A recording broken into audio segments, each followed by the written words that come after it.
It's time for Respect the Process, a short chat about commercial filmmaking.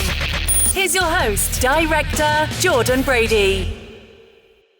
Well, thank you, Helen. I have missed you.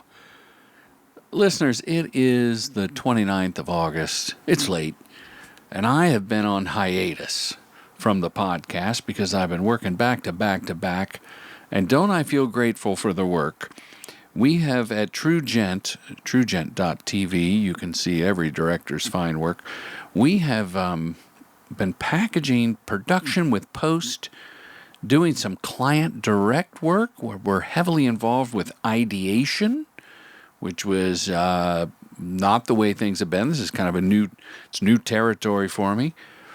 And I've been traveling. I'll tell you about that at a later date. But I've started this documentary project that's pretty crazy.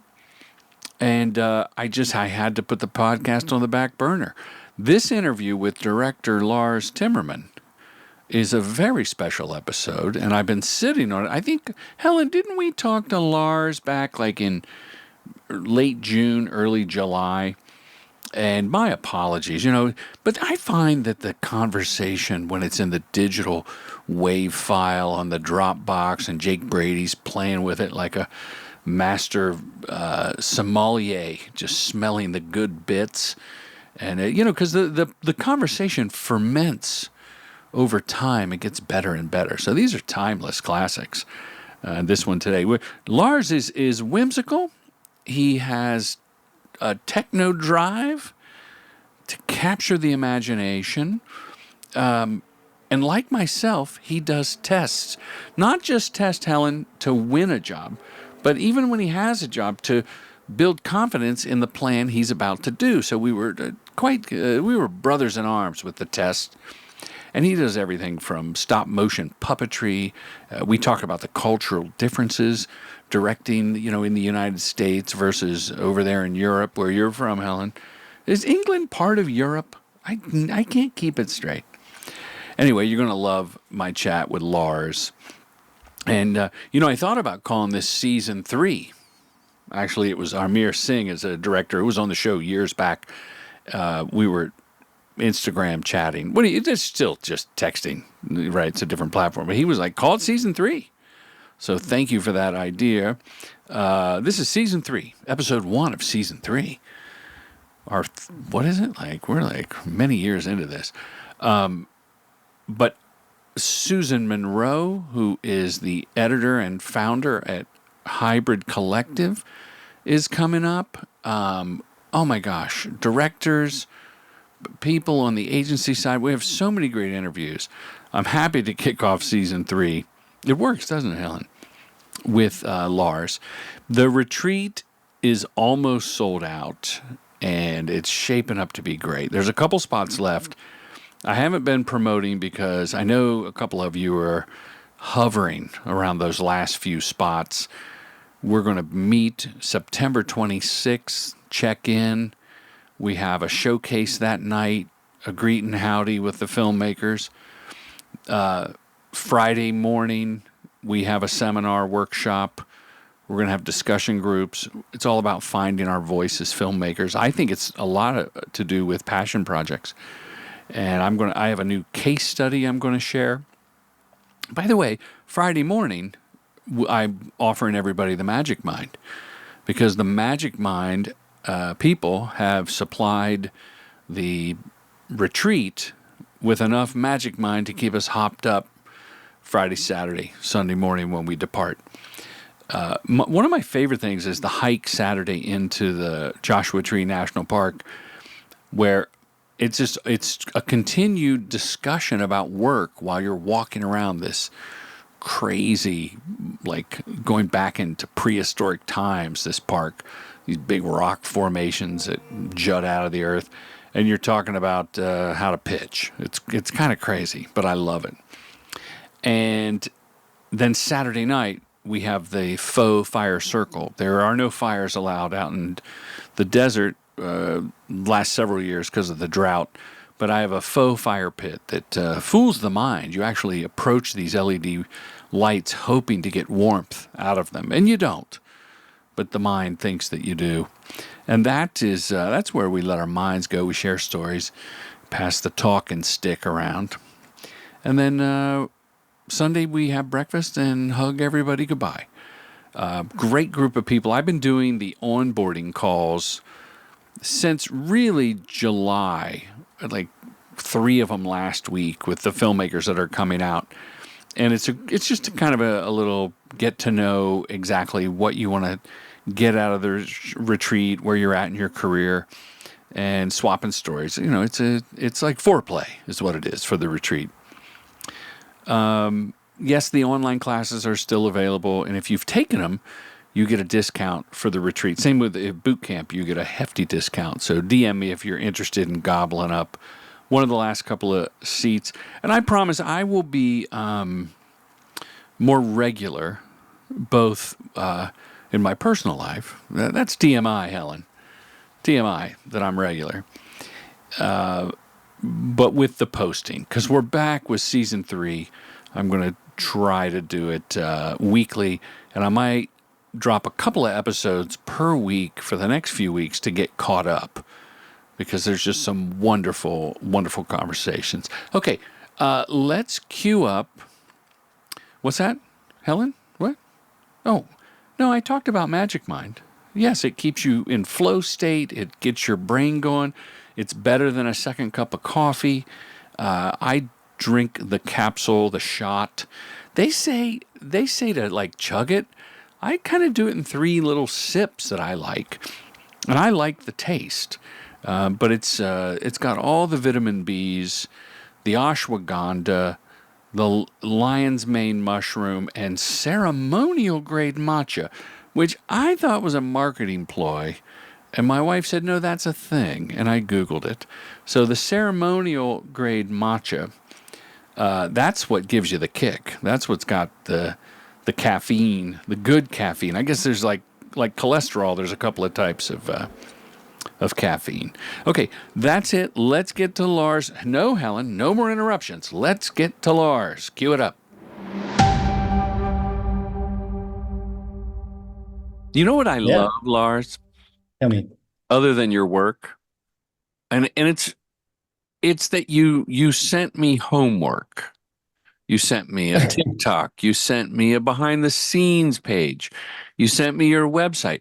And the one that I really, really was into was this stop motion miniature, almost like a train set Yes. little city. And then you green screened the dad. He looks like kind of a German James Corbin, and a little True. girl. And they walk. You shot the people. I'm sure you shot them in real time, but they're stop motionized. How did you do that? And how did So you get the what we did, perspectives right?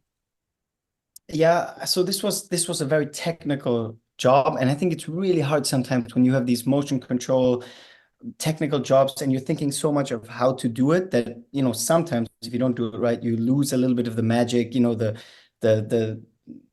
Like I mean, in the end, it's spontaneity? important.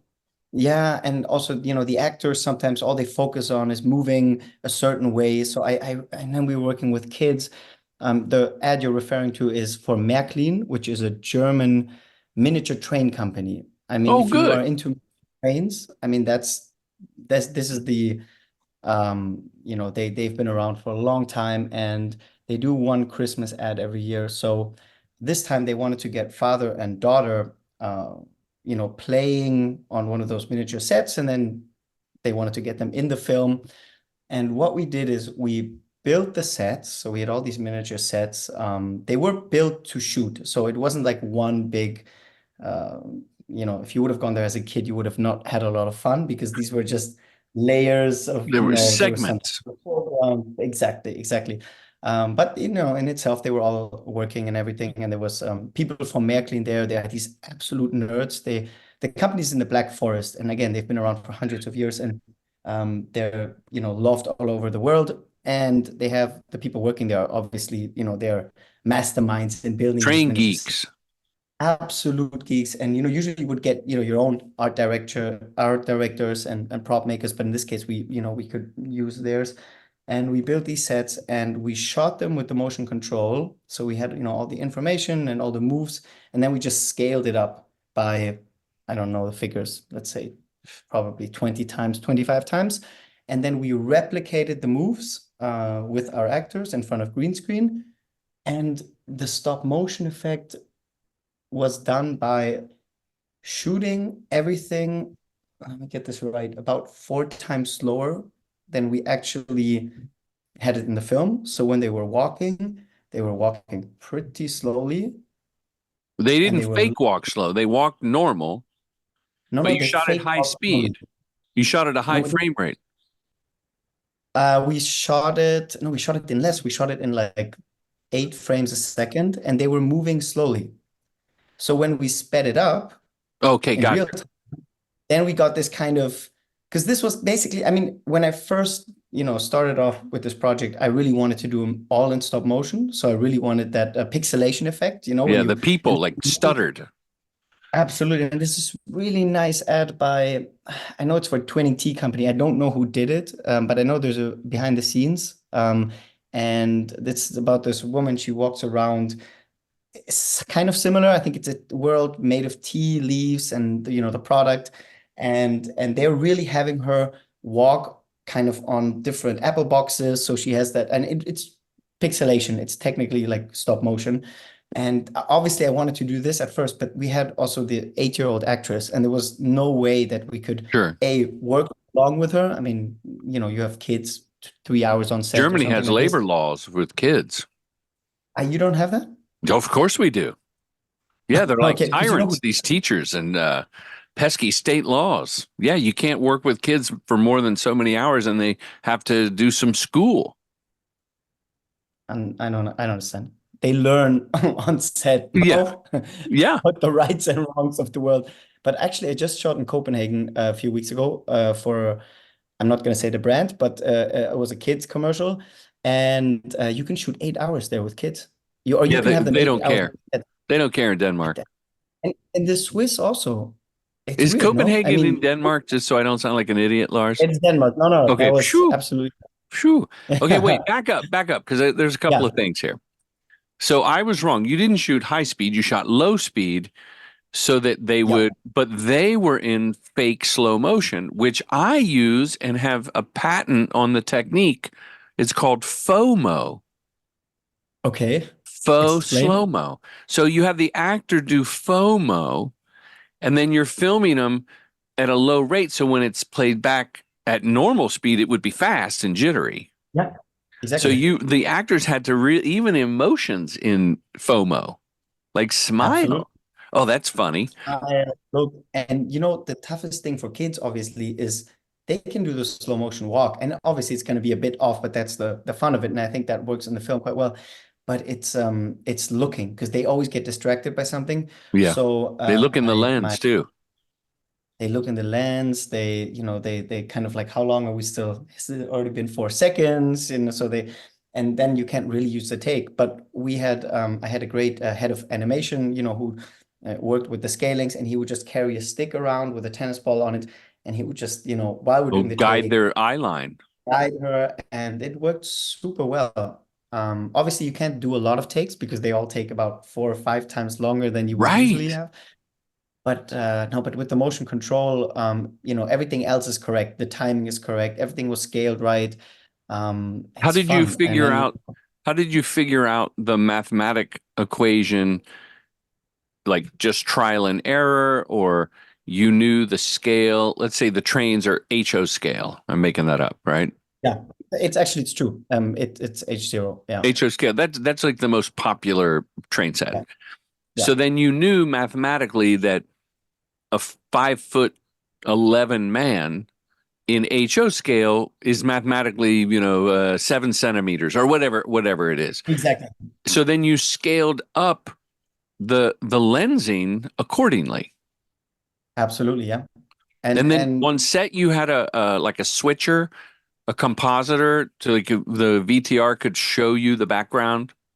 yeah, we had Q take, so we could put it in, and then I would just kind of take the files and just really quickly throw them in the edit, and just to make sure that it works. But that worked, and I have this amazing. He's the operator of the motion control. And it's always funny because I actually work with motion control quite a lot. I mean, Uh-huh. maybe 4 or 5 times a year, which is a lot. I mean, compared to Yeah. other actors. And I always started with this guy. I had actually, I don't know if you've seen this, but I did another miniature ad for Audi China, but this like 8, 9 years ago, and we had a similar technique in some parts at least. And that was the first time I worked with this guy, and he is incredible. There's actually a group, a WhatsApp group with the top 10 motion control operators. I know I think his name is Mark Roberts. He built the thing, or he's kind of the owner of the whole system. Oh, wow. And he's there, and there's like 10 other ones, and they basically in this WhatsApp group, they'll write like, okay, we're shooting, I don't know, James Bond in 5 weeks. Anybody want to do this one? They're throwing around these, incredible Hollywood films. Oh, Game of Thrones. Yeah, I have time because they're just really, really talented and they can work. I mean, I know this guy worked on the if you've seen the last James Bond in the trailer, that shot where I think it's a G class just like flies over his Yeah. head, you know. So he did that shot. He operated that Oh, shot. that's stop So he motion? no, that's not stop motion, but that's the motion control. Oh, Because I motion think what control. I mean, not stop motion. Of course, it's not stop motion. It would motion control be a cheesy was James because Bond. the what? It'd be a cheesy James Bond if it were stop motion, a little car. But Would motion be fun. control, yes, motion control. And And and yeah. what's improved since you've worked with the same guy for a long time? What's improved over the years with motion control? The Um, robots are better. are they? To be honest, I don't really. I It's kind haven't of the seen same, much. right? And it's the same technique since 8 years ago. I mean, to be honest, maybe people productions have gotten more used to it. So I remember, a few years ago when I would just mention motion control, it would be, they would, no, what? No, there's no motion control in this. We don't have time. We don't have money. There's no way we can make that work. While now, I think there are some projects which just really make sense for it. Either it's a technical thing, but sometimes you have certain movements. I remember I had this Christmas ad last year, and we had to shoot 8 different, because when you shoot in Europe for bigger brands, this was a supermarket. Sometimes you have to shoot different endings because this film's going to go out in Poland, it's going to go in Right. Germany, and everybody has different Christmas food, right? Everybody eats a different kind of tradition. So we didn't want to shoot the actors this many times, but we wanted movements in there. So we just, shot them once at the beginning of the day and then 8 times. And this was for different shots. This was the wide, this was the close up, this was the top shot. We would just, get all the foods in and then click the button and, do the 3 moves. And so I think there are even some shots. And if we would have done this with a grip, it would have taken much longer. Plus, the shots would have been different. So wait, Czechoslovakia would have said, yeah, just so I'm clear, okay? yeah. So, like a dolly shot, you have usually an A and a B, a start and a finish. Mhm. With a MoCo, motion control, I like the abbreviations, Lars. You can have an A, B, C, D, E, an intricate move, especially in the age of transitions and whatnot. But what you Yep. described for this multi-euro ending Christmas spot, Mhm. if I'm understanding it, the camera's very fluid. Yeah. And the actors are going to be in the same place no matter what. But the food, you can send the actors home and then replicate the move with the programmed MoCo. The robot's going to do the same dolly back, up, and pan around the table. So you just swap out the food in real life Yep. and comp the actors. So the actors probably never picked up a piece of chicken. They never did. They just looked at the food, they salivated, they hugged each other, and you carved out like a little, you could overlap and roto and shit like that. But Yeah. for the most part, people are just celebrating and happy. And it's all about the Absolutely. food. Yeah. That's genius. I did a It was MoCo. easy work for me that day, to be honest. I mean, It I was what? felt overpaid that day, to be honest, because I did like 3 hours with actors, and then it was just the food stylist and the art directors, and me and my DP just kind of sat there and But hold on, Lars. It Yeah, was your idea to do it this way, and your prep was that's true. probably um, undercompensated. You earned That's maybe. every Deutschmark or whatever the German dollar. Yeah, They still use yeah. Deutschmarks? No, they don't. We have the euro. Not since the 40s, Jordan. Stay up with the times.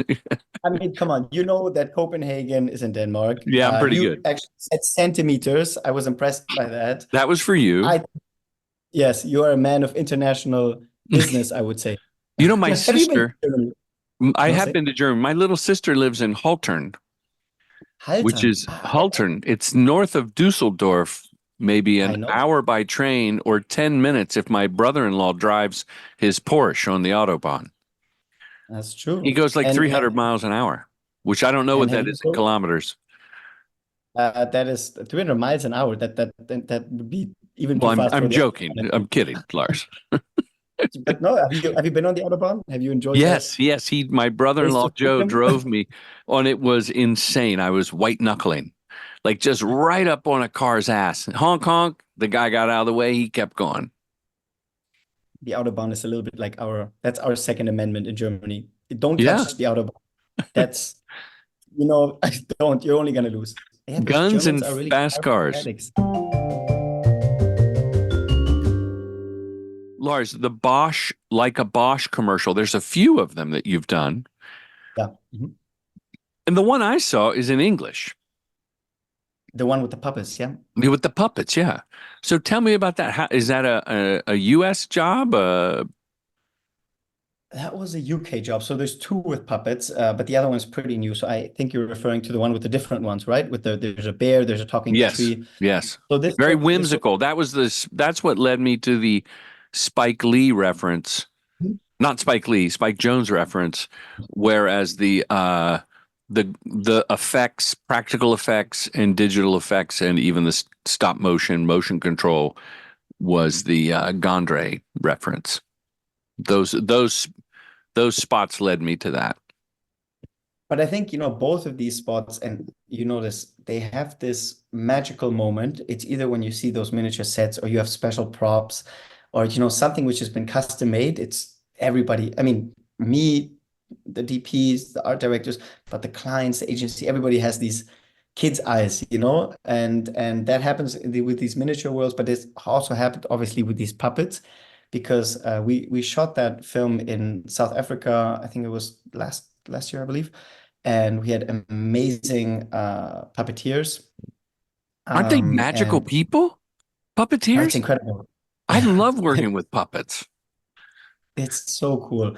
And I mean the people who make them as well as the people who play them in the end, because they Yeah. are different. It's a different, and Yeah. they have to work together. It's a little bit, yeah, like directors and DPs, or it's you think they're one, but it's not. They have their own kind of worlds, but when they combine, it's so nice. And this was for Like a Bosch. So Like a Bosch, I don't know if it's been very present in the States, but this is a campaign which in Europe has been around for at least 5, 6 years. It's very successful, and a lot of really great DPs have worked on it. Actually, Andreas Nielsen kickstarted it, I think 6, 7 years ago. He did the Oh, first wow. one.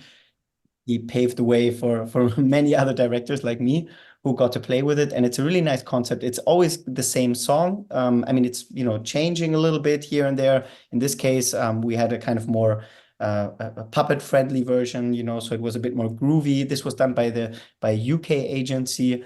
It was then shot in South Africa, and it was used in the UK, in different countries in Europe. It's usually like this when you have a big campaign, they'll use it in Germany, in the UK, they'll translate it to different countries as well. And then we shot everything in camera. So all those puppets are real, they exist. They were also used for social media and photos and so on. And it was so cool. The whole process was incredible. You go to these because in the end it's one of those things where you're drawing it out in the beginning, and then you're discussing with clients, does the tree look like this or like this? Is this bark a bit more brown? Is it a bit more? And it's very theoretical in the beginning, and then you end up flying there and you go into the studio and there's a 2.5 meter tall Tree tree. with a face. looking at you, and there's like three people inside the tree, and they're moving, and you're like, wow, this it actually happened. And people took the time to build it, and it was such a cool shoot. That's one So of in the the most tree, that's one of the yeah. most fascinating joys of filmmaking for me is to go from my Mhm. head to the sketch, which is now the iPad, to the storyboard, which is an intermediate tool. Yeah. Even the film is, but getting on set and seeing the practical things brought to life, I think it's one of the reasons that people like you and hopefully people like me will always have a job in the world of AI advertising because of Absolutely. the Yeah. the haptic, tactical, practical, and other words that end in "ul" uh, type of filmmaking. And the more I was talking about this the other day with a filmmaker on the show is Yeah.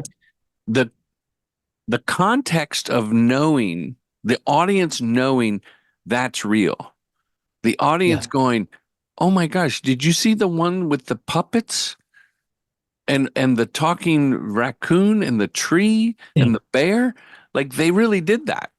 And I think that even though you could AI soon will be able to replicate that whimsy, you'll Sure. know like, oh, that's not even Pixar animation. That's just an AI thing.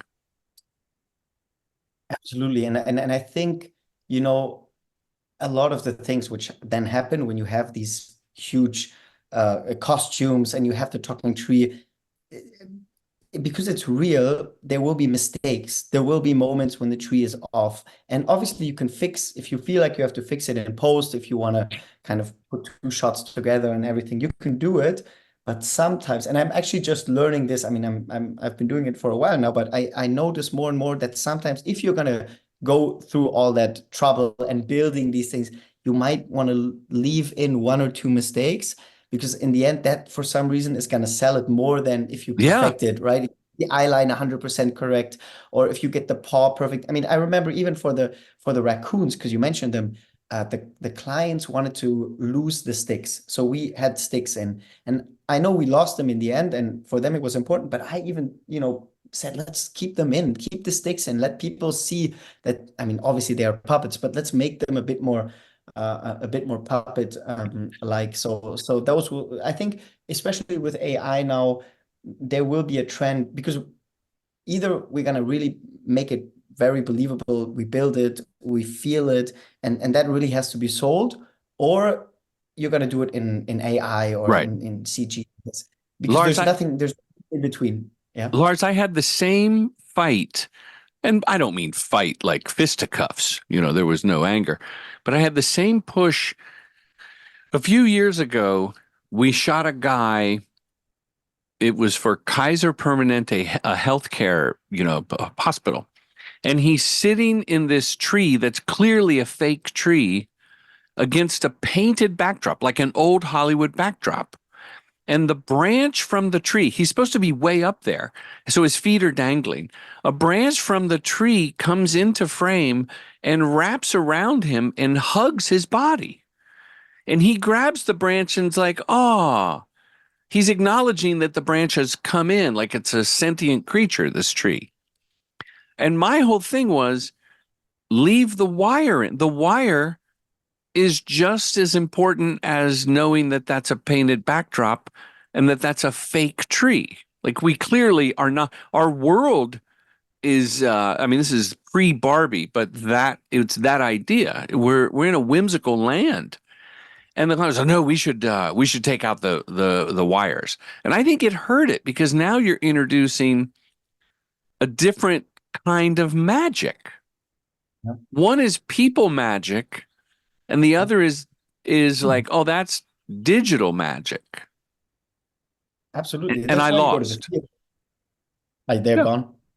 No, I lost the wires. Yeah, they painted Yeah. out the wires, But and I that's purposely made them black so you would see them, yeah. against the like instead of fishing monofilament, which you could maybe hit with light. I made it black so you would go, oh, look, there's wires. But that sounds very German actually, because I feel like most of the time when I'm watching American sports or maybe more international sports, there is a bit more handcrafted elements in there sometimes. I feel in Germany we are really we love perfection. I mean, look at the cars, everything has to be efficient, it has to Yeah. be deep. So, it's even hard sometimes to get a client to do puppets because they're like, why don't we have the real animals or why don't we do it in CG?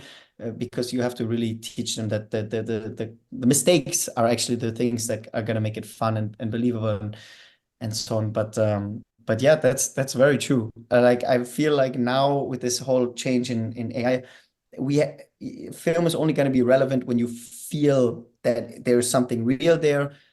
If it's not there, then honestly, then it's better done in probably CG or AI because why go through all that hustle to make it work? I mean, even that shot for like a Bosch, the bear. I remember the bear. So the guys and girls who made all those costumes, they were really fighting to the very last moment to make them alive. This was also because sometimes clients make last minute changes, and then it's just there was a lot of costumes to be done. So I remember we didn't see the bear until the day of shooting. We were in the studio, I think at 2 in the morning, 3 in the morning. My producer, she was very nervous at this point because we'd never seen the bear in complete. I mean, the clients were super nice about it. They just trusted us. But like if you haven't seen it, you don't really know if it's Yeah. gonna work or not.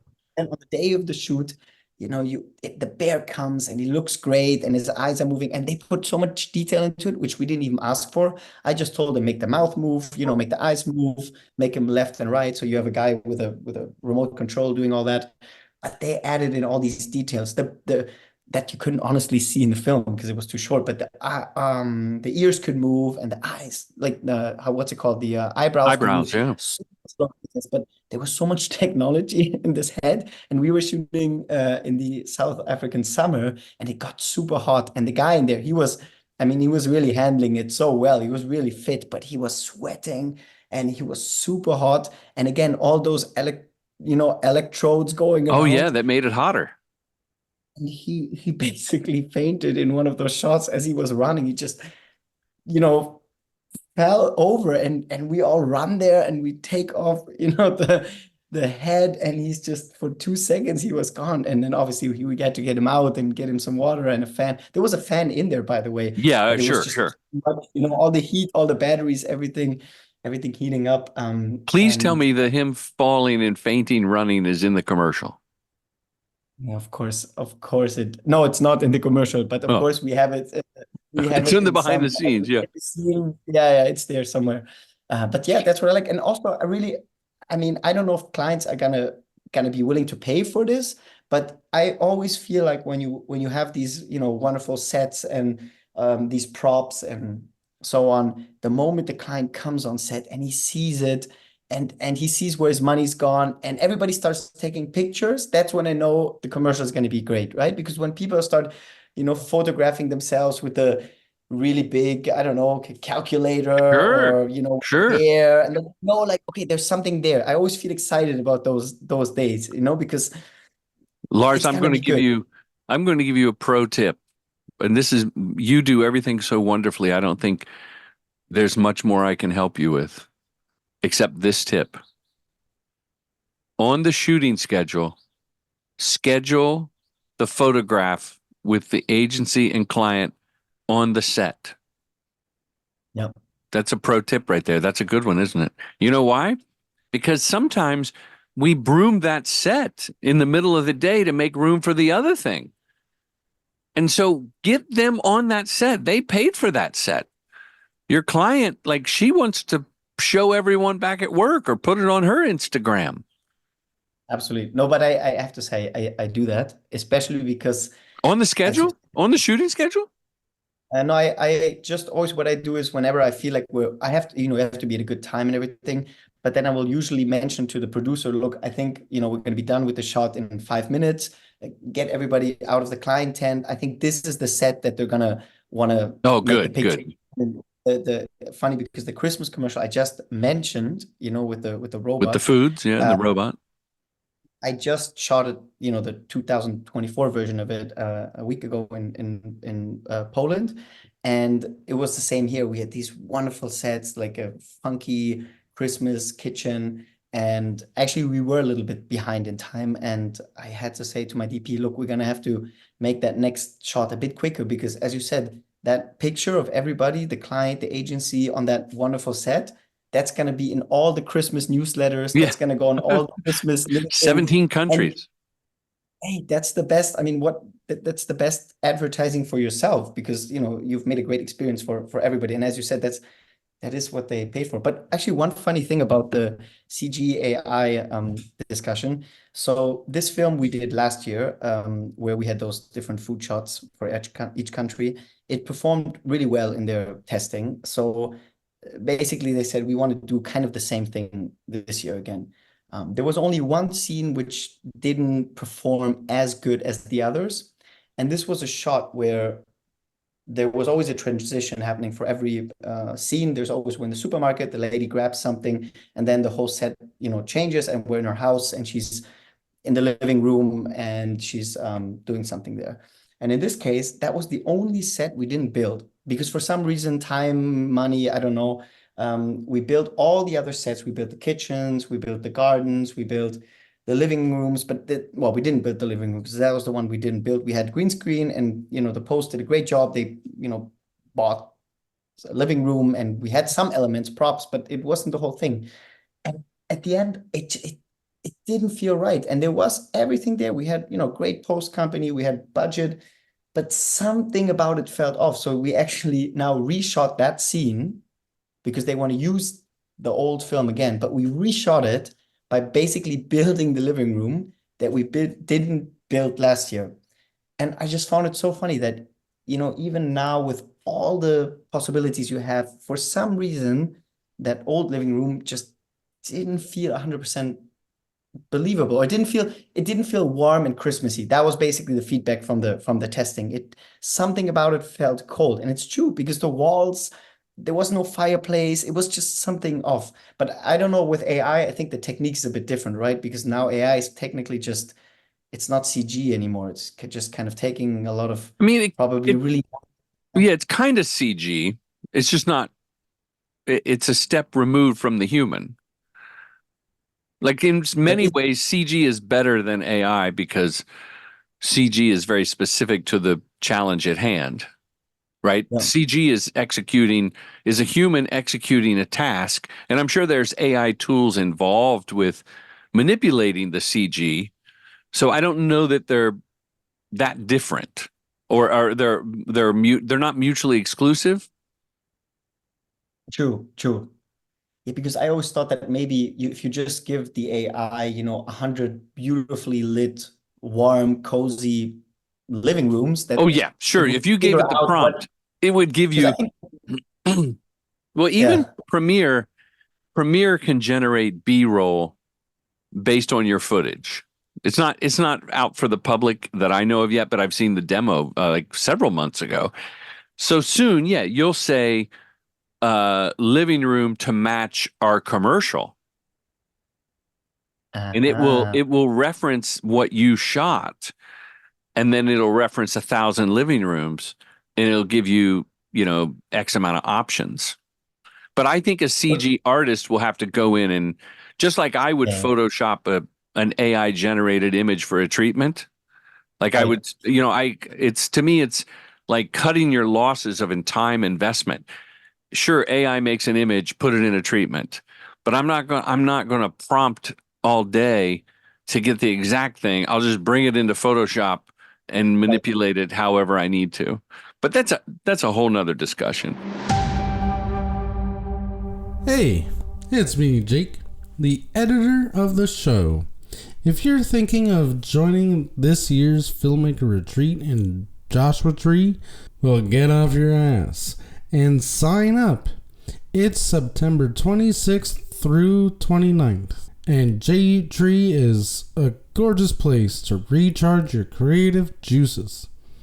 We're down to the last few spots. Save yours at commercialdirectingfilmschool.com. While you're there, check out my dad's buttload of online courses. Okay, back to the enthralling interview. You shoot tests like I do. Yeah. But your tests, and my friend Oren Kaplan's a wonderful director who has a terrific podcast, Just Shoot It, he and Matt Enlow. You should listen to that one. You'll love it. And Oren does like his own version, iPhone version. I'll do it for timing, but not every job, because at some point I don't need the practice. Like, and there's trust. Other times I really need to know to the frame, like, is this going to work? And you, like my friend Oren, do transitions and effects. I see how useful it is. My question is, like, to what do you do it more for yourself, or do you do it before you win the job to win the job, or both? I don't usually do it to win the job. I've done that maybe Good. once or twice on. And did you win? That's just I did win them, actually. No, that's not true. I lost one, but the video is still kind of in the people at that agency still know about that video. So I guess it did some good. I mean, it was. Have you worked with them since? I have worked with them since. Oh, okay. It paid off. It did pay off, but it does feel a little bit like I don't know the English word, but you are. Say it in German. I'll probably know. And now I don't know the German word. I'll say it's when you want something too much, when you're desperate. Yeah, you don't want to come off desperate by making the whole spot. It can take 2 or 3 days to do. You have to gather friends a lot of times to help you. I recruit my sons a lot of time too, but I rarely do the whole spot if I'm trying to win the job. I'll do the one thing, like the famous one that I put into my online commercial directing masterclass, which you can learn more about at commercialdirectingfilmschool.com. Lars, is a man stepping on a nail and it's shooting up through his foot, and then he lifts up his foot and takes the 2x4 and the nail off his foot. Okay. So the nail is never there, and it wipes on and it wipes off through the shoe, right? Got it. Okay. The nail's a comp. But that was years ago. But the director as a friend that I was competing against said, "Oh, you did the test. I heard about the test." But I didn't do the whole 30 seconds. No, you just did it. I just did like, hey, this is how we're going to do the nugget, right? Yeah. And no, I think sometimes when you have a pitch, that can be really, really useful. For instance, now I'm just pitching for this job where it's all about forced perspective and illusions. And there's one shot where it's written very easily by the agency. Oh, this is forced perspective. Yeah. But if you really think about it, that doesn't really work for the product. I mean, forced perspective can work wonderfully if you have a miniature car and you place it so it looks like it's on the street, but then the kid comes in, takes the car away, and we see that it was a toy car all the time. But for this specific product, it doesn't really work. It's just that you wrote optical illusion, but there is no optical illusion. So is it a small product? It's a small product. It doesn't work. And we're in a kitchen. Where is the optical illusion? But there's, other fun ideas you can do around the product, which have kind of a similar idea. And in this case, for instance, I was shooting that Copenhagen commercial where the kids can shoot for 8 hours. But still, it was just 8 hours, so I had some time. And me and the DP went to this Illusions Museum, which was there, right? How practical! How wonderful! Absolutely. So I just. By the way, the Illusions Museum. The one in Copenhagen, it's not really there. It's a mirage. They give you like a VR headset, and then. So go ahead. So you the DP pop over to the Illusions. Yeah, we did some tests there and we shot it, and this, of course, I used in the treatment, and because there was some practicality in it, and it made sense, and I could prove some points and others not. And it overall, gave everybody the idea that I really want this job and I do want the job. Otherwise, I wouldn't pitch for it. But this made sense. Now, would I shoot this whole test film for it? No, because I would do that later when I actually get the job. And actually, I had the pitch call today because we had to go through the treatment with the client. And I told them, these are some ideas. Which one's going to work? Honestly, I don't know yet, but that's going to take an extra amount of time to figure Right. out. That's kind of what you have to pay for. I didn't say that part, but it's technically right. And so usually I do these test films after I've been awarded the job, but I take that part quite seriously because for me, at least, when I've done it once, even if it's a very simple job, let's say a comedy job where it's not so much about the blocking, but it's more about obviously the acting but still, if I've done it once, then first of all, let's say the location gets is canceled, or something happens, the actor or the actress is sick and we have to get somebody, all these things that happen 48 hours before a shoot. I always feel if I have the test film, it just that gives me a sense of security. I can go on set, whatever happens, I've shot it once, I've usually got it greenlit by the agency and the client, and whatever else happens, I can figure out. I can work with it. So that's why I really like to do them. And again, it sometimes helps to show to an agency or to a client because it gives them that nice warm feeling that everything's going to work. Sometimes it works like a Trojan horse where maybe if I would have shot it that way and showed them in the edit, they would have said like, oh no, it's too fast or it's too much effects or transitions or whatnot. But if I've shown them before where there's no pressure, right? And it's just me acting the things out, they look at it like, oh, it works, it's good, but they're not going to over criticize it. Right. They still got to shoot. It helps that it's crude too.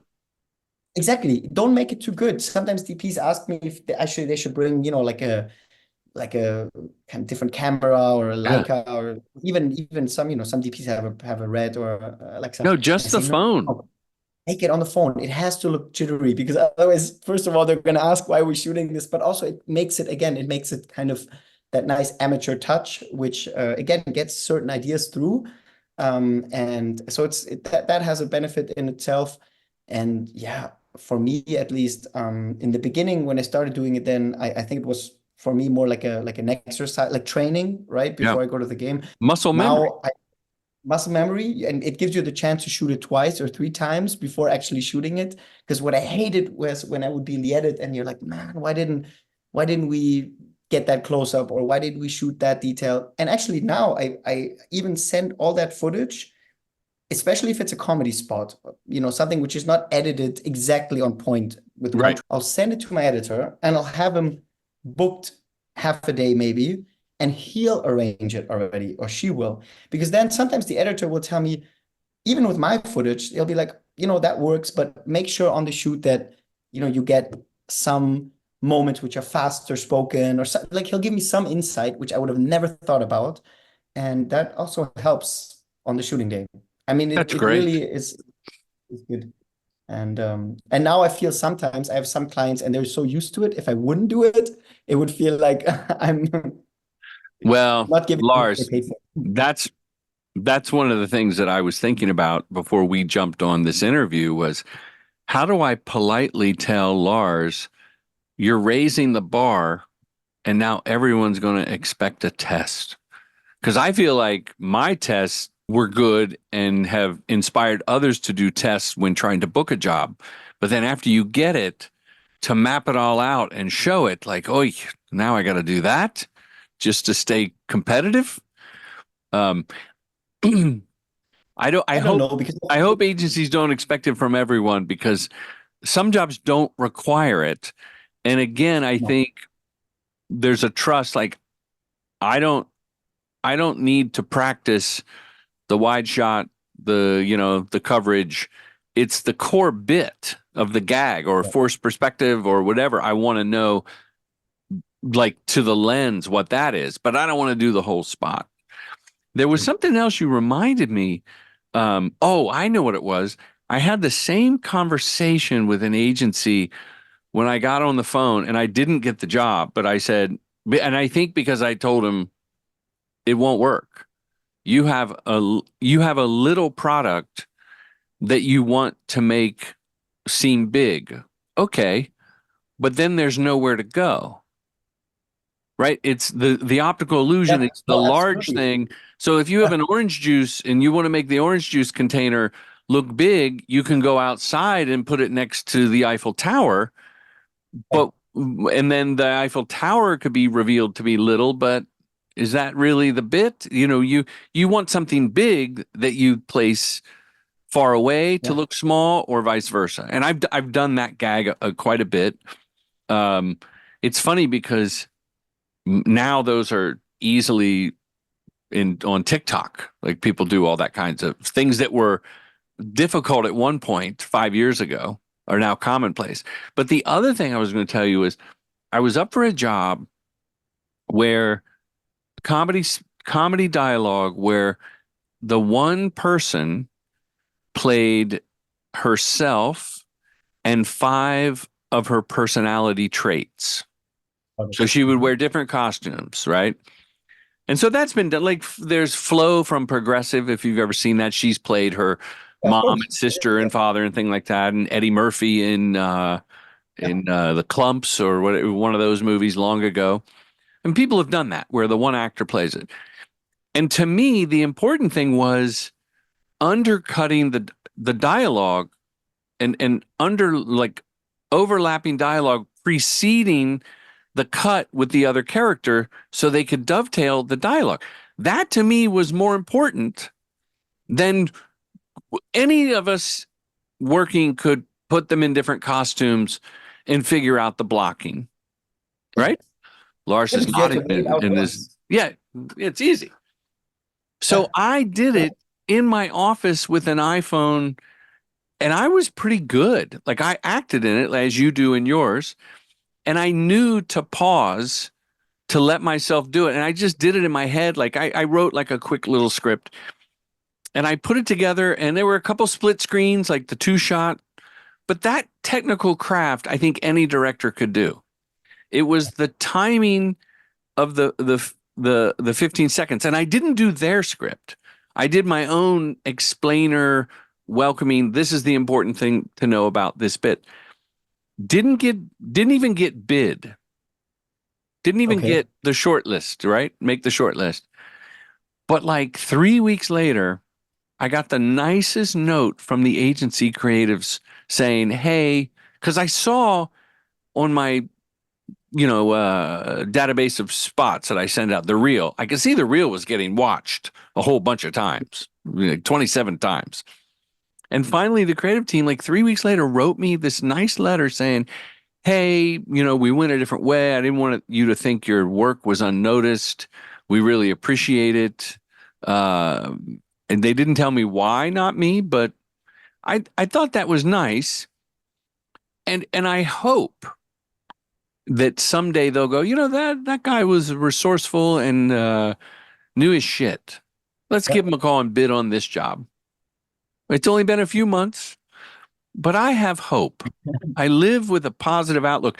And I want to stress to the listeners right now, especially filmmakers coming up, that whether you show the test to the agency or not, whether you do it to get the job or because you've booked a job, shooting something with your phone, I still keep an old Sony Handycam that's because it's just so easy, right?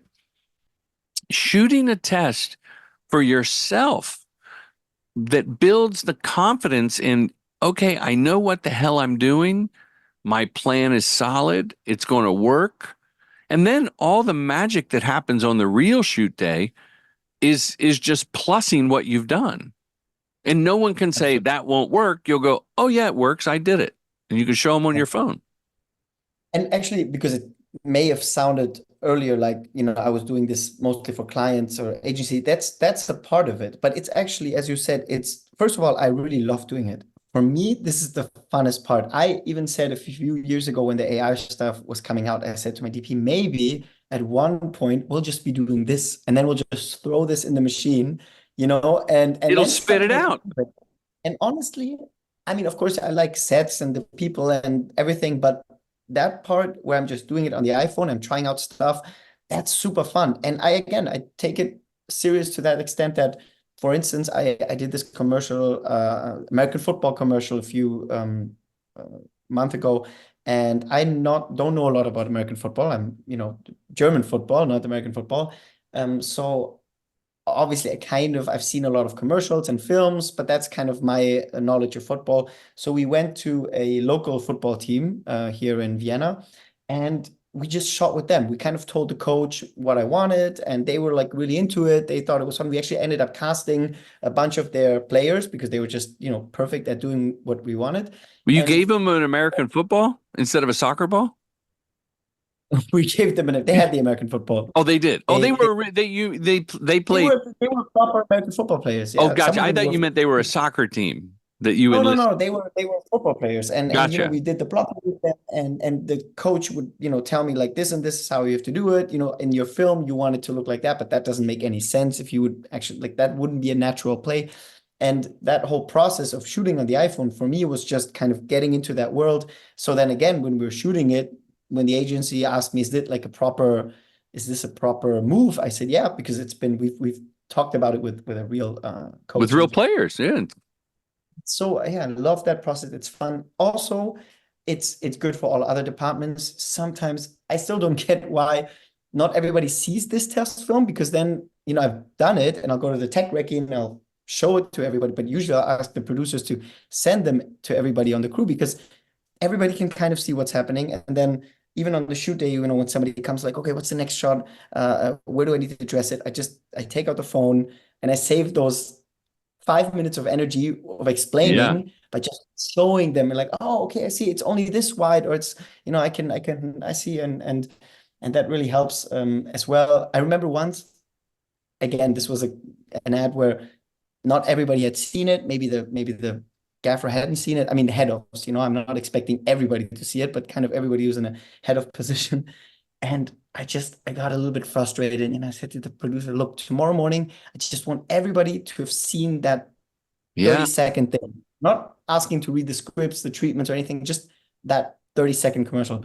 And then I arrive in the morning to the catering, and the lady goes, oh, I've seen you acting, you did a great job acting. And I was just like, why? I'm not. You said everybody, Lars.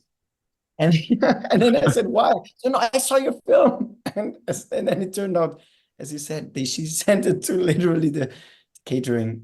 And maybe I want to be an actor one day. I have enough on a reel, let's say, to put that together. Right, you've shot your own reel. But then again, when I do these test films, it's so easy. There's no stress. There's just me and the DP and maybe some PA, and everything's easy, right? And I'll just do whatever the actors have to do. So sometimes I'm like, God, this is kind of easy. Obviously I'm not really good in, let's say, timing emotions, but as far as the technical side, like I can pick this up in 2 seconds or in 3 seconds or whatever. Yeah.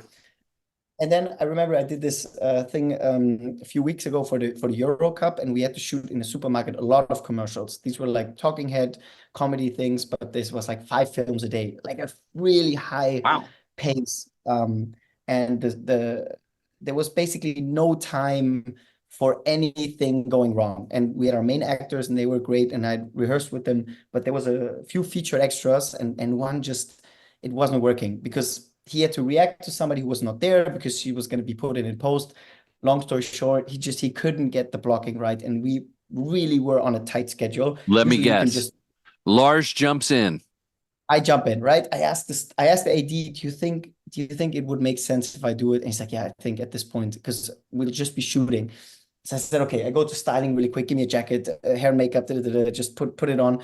And I'm a little bit nervous because all of a sudden, I mean, it's one thing I've never taken an actor out, never, What did you tell the actor? There was no time. I just said to him, look, we're going to have to do it differently. I'm going to play it now. And there was no time. It was just like that. I talked to him later after the shoot because it was a featured extra. He was still around, and I saw him at the catering. I went to him and explained, and he had told me it was his first time ever on a set. Well, I'm like, okay. Did he cry?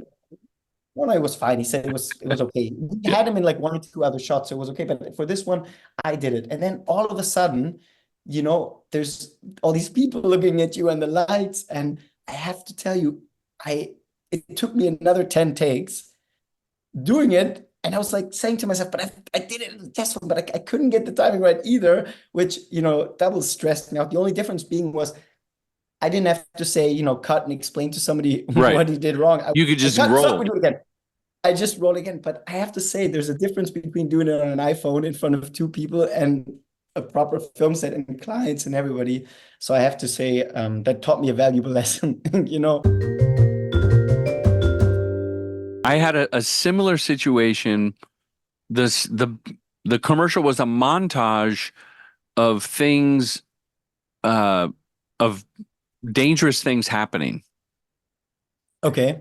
Right. So because everybody was on their phone and not paying attention to what they were doing. So like the guy with a nail gun was looking at his phone and shooting nails around the neighborhood. So Okay. it hit a guy's coffee cup, it put a guy's bike tire out, and then it went through a pane of glass, it went into a mailbox, and then there were other bits, a woman pouring syrup and her daughter's trying to get it on the pancake. Which, do you know the movie Young Frankenstein with No, I Gene don't think so. Wilder? It's a Mel Brooks movie about Yeah. like it's shot in black and white. It's a classic comedy by Mel Brooks. When Gene Hackman is a blind man that lives alone, is pouring soup for Frankenstein. He's blind. He keeps missing the bowl. And I took the bit. It's an homage to that bit. Mhm. So the kid is trying to get the pancakes under the syrup, but the mom is on the phone, just kind of pouring, moving her arm. So look, That's really and good. listeners, Lars is acting it out as I describe it. I love this. But the bit Yeah, that but you're describing it so vividly. I want to. oh, wonderful. Okay. So two things that I forgot is I heard from my rep that they were going to decide by noon tomorrow who was going to bid. Mhm. So I called my sons. I said, I need you at 9:00 tomorrow. And they go, 9:00. I go, yeah, I got a deadline. What is it? I go, we got to shoot a test. So I use my kids and I do bits with the iPhone, with the nail gun. And then in post, kind of like the nail in the boot, but it's not even a pneumatic. It's just electric, not even plugged in, but we put the sound. And I did like a thing. When a cat is missing, you put it on a tree, a note like missing cat. Oh yeah, got it. Yep. So as the guy's putting it up, the nail boom, puts it in. That didn't make it. It went right by the nail in post, goes right by the guy's head, which was me. So I knew to react myself in the test film I didn't move out of the way. I just turned my head back. And the client saw the test. I got the job, right? Because Okay. I sent it. They bid me. Yeah. I got the job. The agency showed the client, and the client said, we can't show, that's too dangerous. What if we hurt the actor? Okay.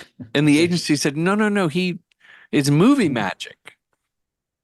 But the one bit, the guy has a nail gun. I know I'm all over the place with this.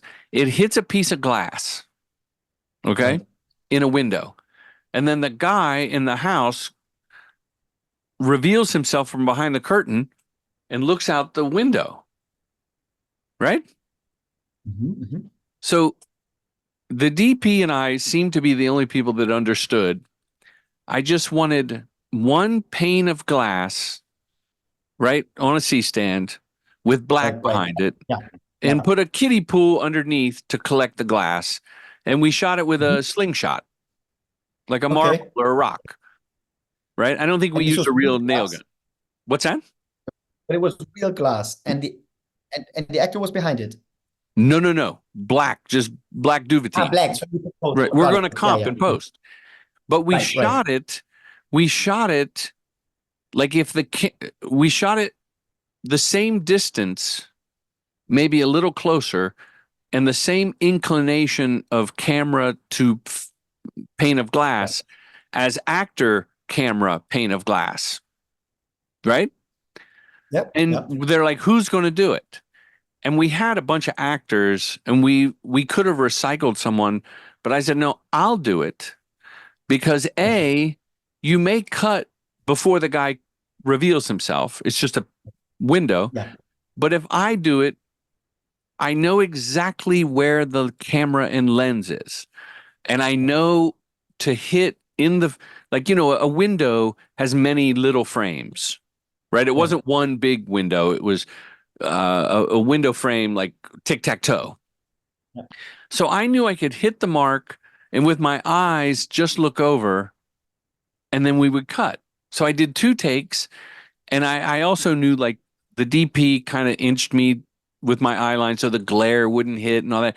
And it was just so much easier to do Yeah. than to explain to an actor who I know is going to, like, you have to hit within a 10, probably 10 inch, what's that, like 18 centimeter variance of the window. Yeah.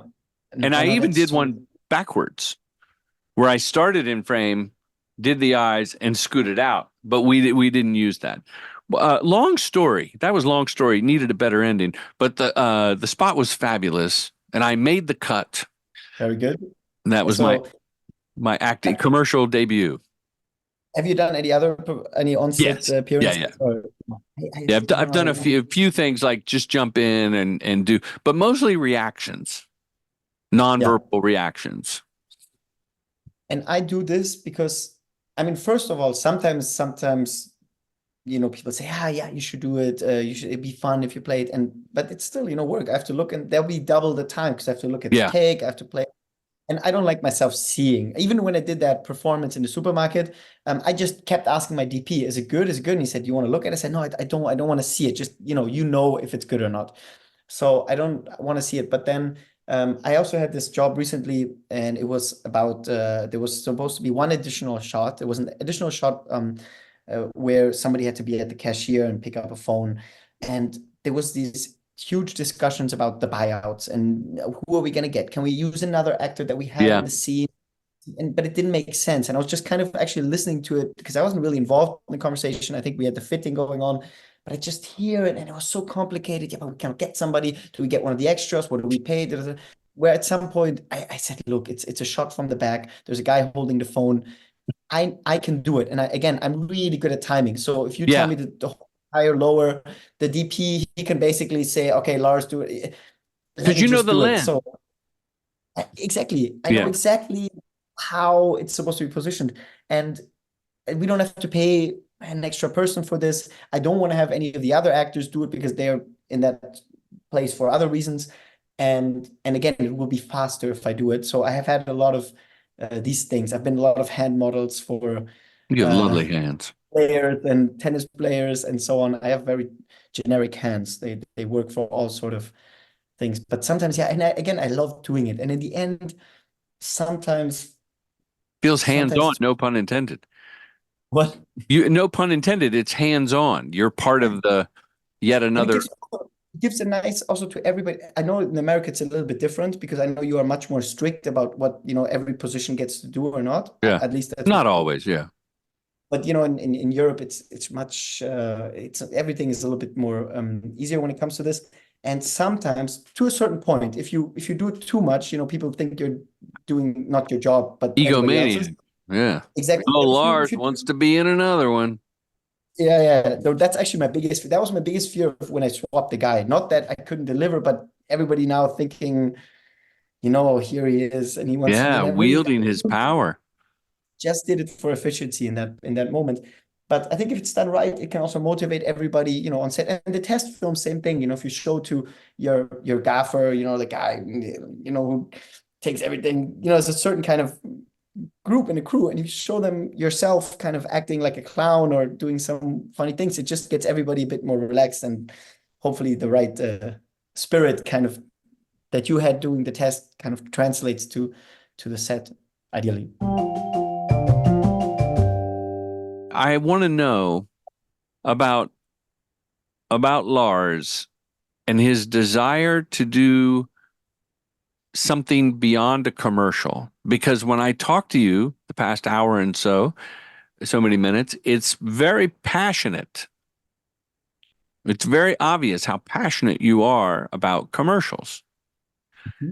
Do you have a feature script? Do you want to do television? Do you want to do a mock documentary? A cartoon series for kids? What? In your answer, there's no wrong answer. You can say, Jordan, I love commercials, because that's what I'm hearing, but I don't know. No, I really love doing commercials. Actually, I studied shooting commercials. There is a German film school, which I have to plug really quickly because it's, I think for a lot of your listeners, especially younger listeners, it could be an amazing opportunity. It's the Film Academy in Ludwigsburg, I which looked is up on the map. It's famous. it's super famous, and it's one of the best choices I ever made in my life was going there or applying there, to be honest. I had to apply twice. I didn't get in the first time. And Well, it's if you do get political. in, It's very political. of not getting in, you mean? Yeah, it's very political. I'm kidding. Yeah, but it's the second time around they, they gave me a chance. But it's a state-run school because I know education is really expensive in the US, especially film school. This is technically for free. I mean, you pay whatever, like $100 a semester or something, some sort of tax, train ticket, I don't know. But it's an amazing place. We have 3 studios.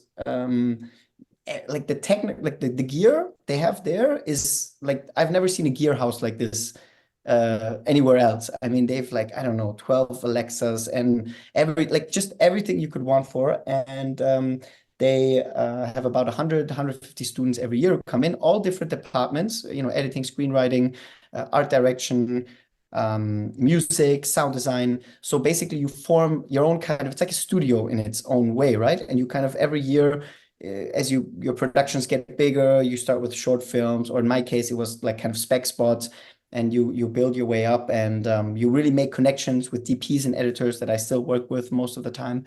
And anyway, they have a directing class, and there's 3 different parts. There's a documentary, there's live action, and there's commercial. I think it's the only place in the world where you can really study commercial directing. Well, there's 2. Okay, which one? Oh, yours, of course. Yeah, commercialdirectingfilmschool.com. Absolutely. But besides that, there's not a lot of, kind of people who really put you in that situation. I think usually it's directors who want to do features who then end up doing commercials, or the other way around. But in this It might case, be like a class once a year for a quarter. Some film school will have a commercial class. And the students that I meet that come out, I've only met a handful that have come out of different ones, like Savannah, SCAD is called Savannah. I know a buddy that taught a commercial class for a semester, and I think I did a Zoom with his students or something, but the knowledge is antiquated by the time you get out of school. No, So in this place case, sounds amazing. it's really, really great. And again, apply for it. I mean, they teach a lot of stuff now in English because they've had a lot of international students. And anyway, it's an amazing place. But I studied there directing commercials. I mean, I'm 33 now. I did my first commercial, with proper PPM and everything, maybe 10, 11 years ago. Oh, It was wow. it was for Germany national shirt, which we won the World Cup that year. I So I will remember, always yeah.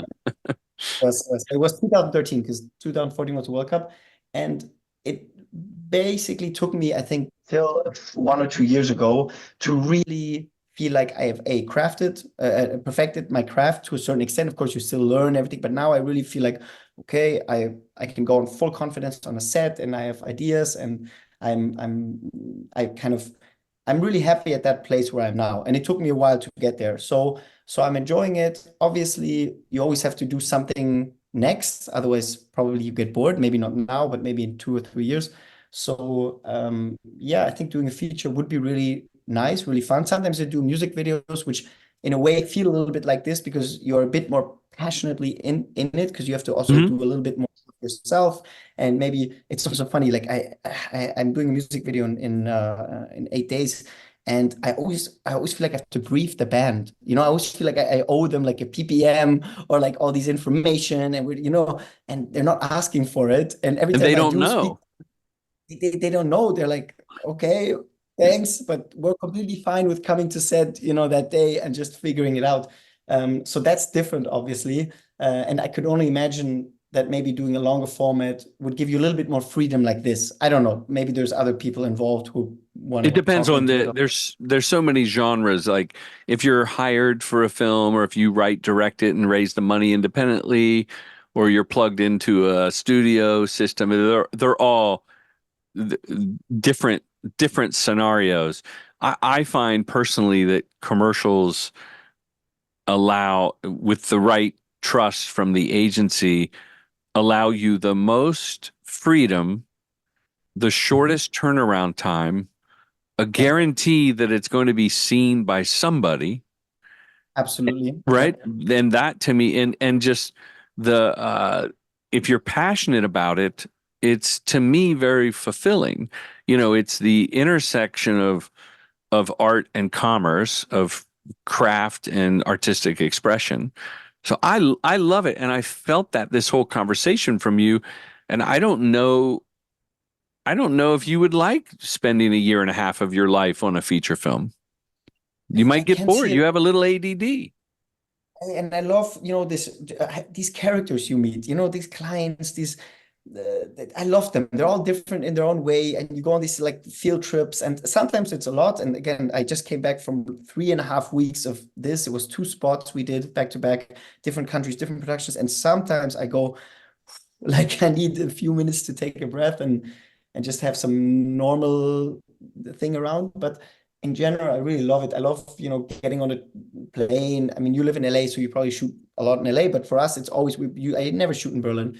And I love that lifestyle, and I love the people you meet. I love sports, for instance. So whenever I get to shoot with a football player or a tennis player, or Formula One driver, something like this, that's so cool. And to meet them at eye level and to actually be respected by them, but then actually, vice versa, they give something to you. I don't know a lot of jobs like this, and I don't know. I think, again, as you said, maybe at some time long format could actually bore me. But I think what would be nice about it though is that you're doing something which probably outlives the 2 month that the thing is on air. Because Yeah, sure. even Your legacy.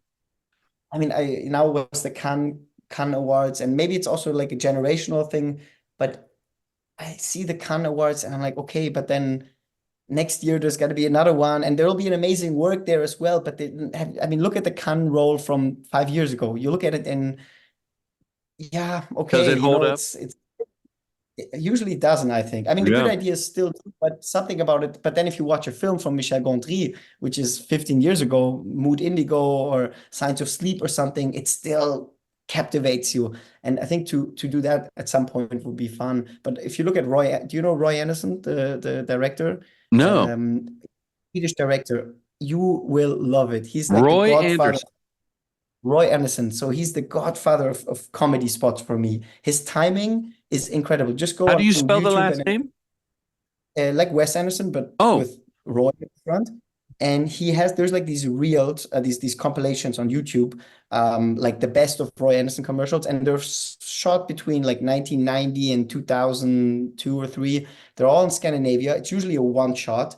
It's orchestrated, and it's just they're so fun to look at. There are a lot of insurance ads where something will happen, like maybe the guy is on the phone because he has a flat tire, and then I don't know, the tree falls down. It's a lot of like one thing happening in the next, but as a one take. And anyway, this guy, I mean, I kind of read up on him. There's not a lot, but there's some interviews, and I think he was working on commercials for 30 years of his life, and he must have shot in thousands of them and probably made a good amount of money as well.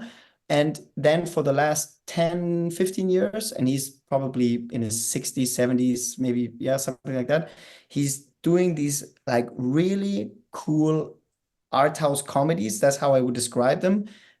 They are like, you really have to watch them and like get into it, but they're incredibly funny, amazing cast, amazing sets.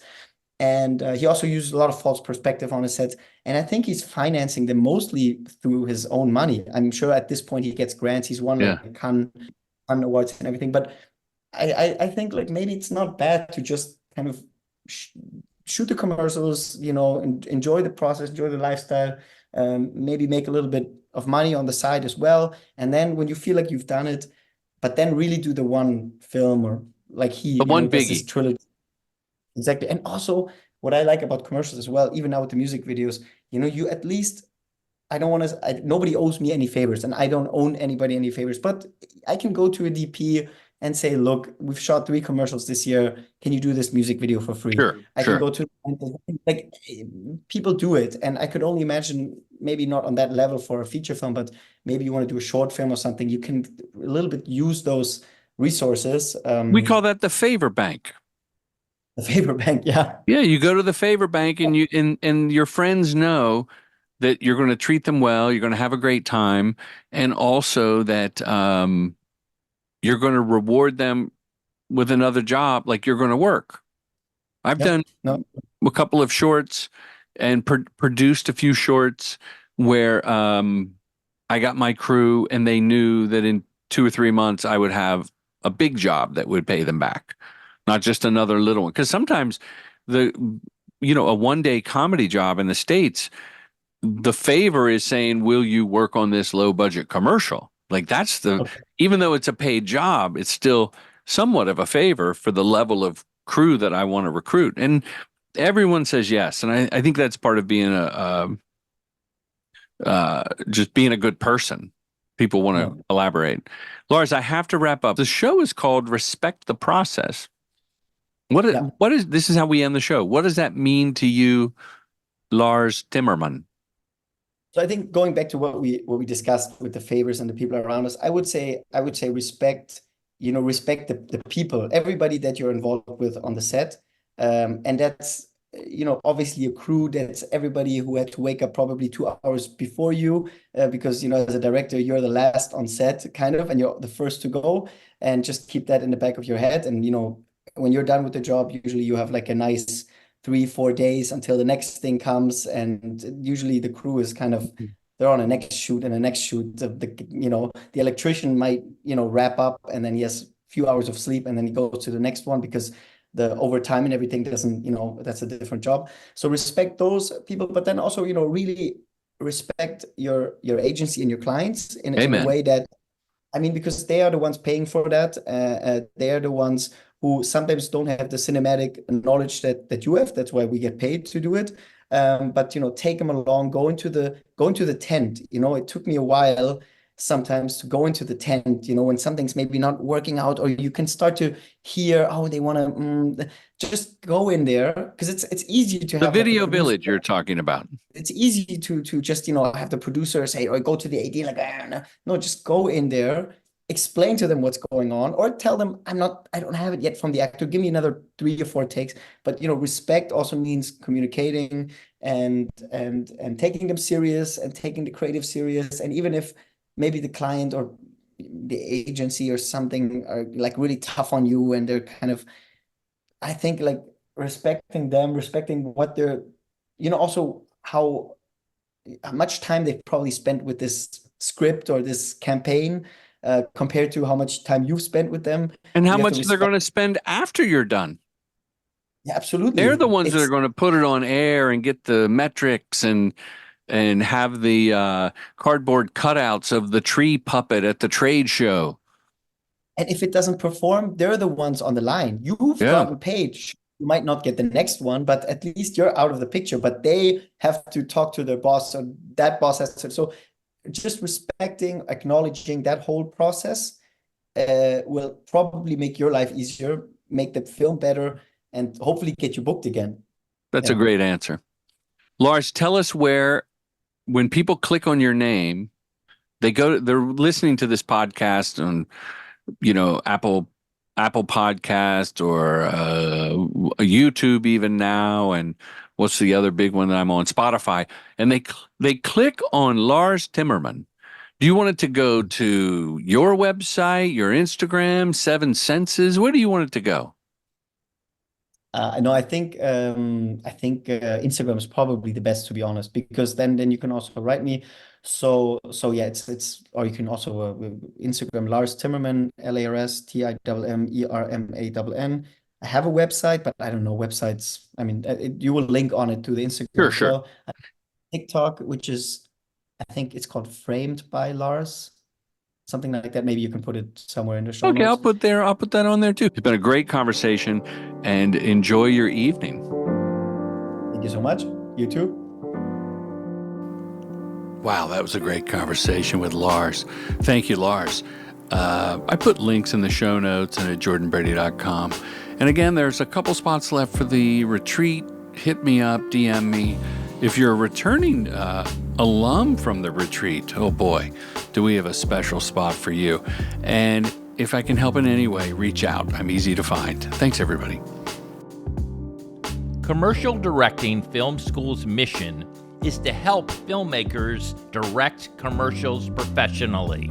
With online courses and in-person boot camps, we demystify the process to get you to the next level, all taught by your accessible mentor, filmmaker Jordan Brady. True Gentleman Industries. We make commercials.